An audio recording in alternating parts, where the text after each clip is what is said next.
इस बार का जो हज का सफ़र है ये बड़ा दुश्वारियों वाला भरा सफ़र होने वाला है।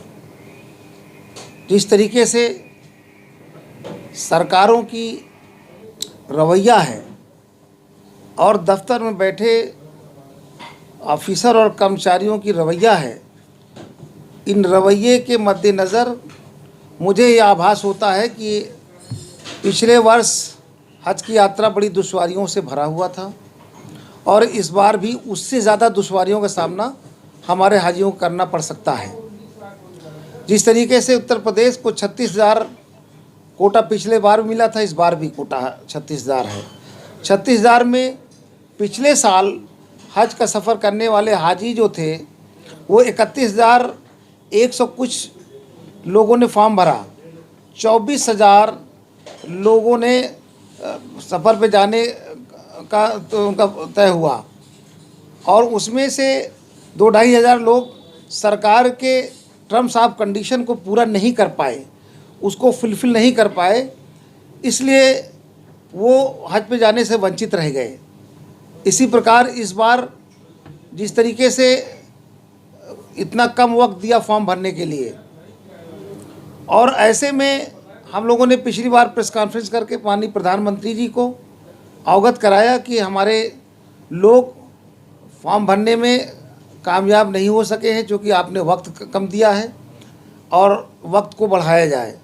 माननीय प्रधानमंत्री जी ने हम लोगों की मांग को ध्यान में रखते हुए वक्त तो बढ़ा दिया, 15 जनवरी कर दिया, लेकिन वक्त बढ़ाने के साथ साथ इस दरमियान जो दुश्वारियां आई फॉर्म भरने वाले हाजियों को कि वहाँ पर गए तो सर्वर डाउन, जब देखिए सर्वर डाउन।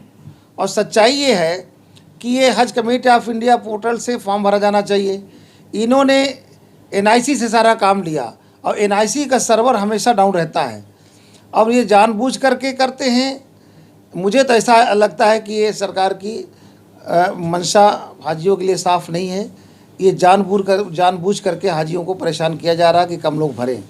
बड़े अफसोस के साथ कहना पड़ रहा है, पिछले बार 36,000 में 36,000 में लगभग 24,000 लोग गए और उनमें से जो देश के प्रधानमंत्री जी हैं उनके लोकसभा क्षेत्र बनारस से जाने वालों की संख्या मुझे लगता है कि 400 या 500 के आसपास रही होगी।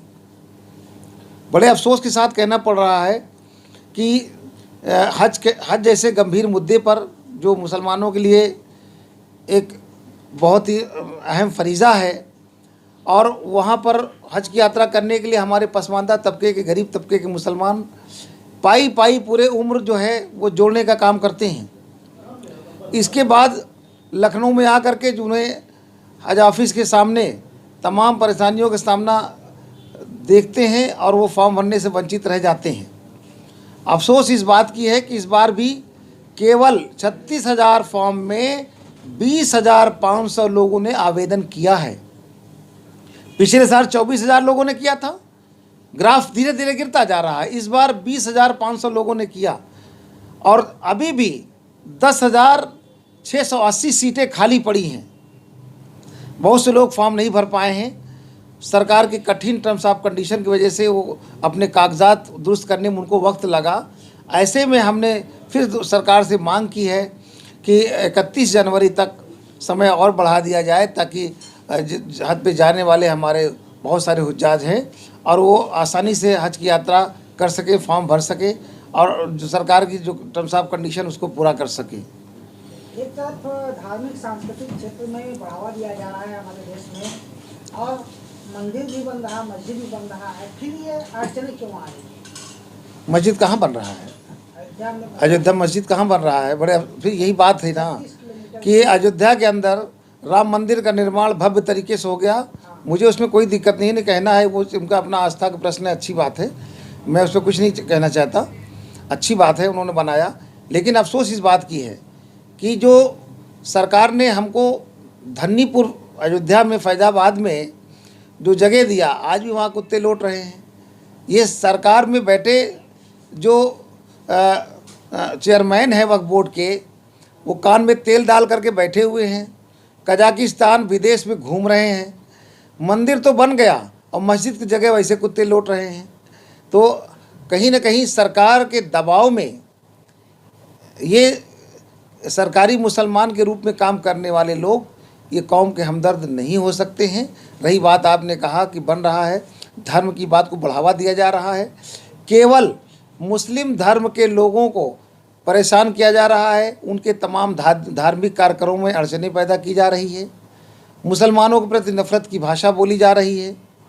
ऐसे में देश के अंदर जो भाईचारा है, एकता, अखंडता है, कहीं ना कहीं वो सफ़र कर रहा है और उसमें बाधा आ रही है। वो जो नारा है वो कहीं ना कहीं से धूमिल हो रहा है।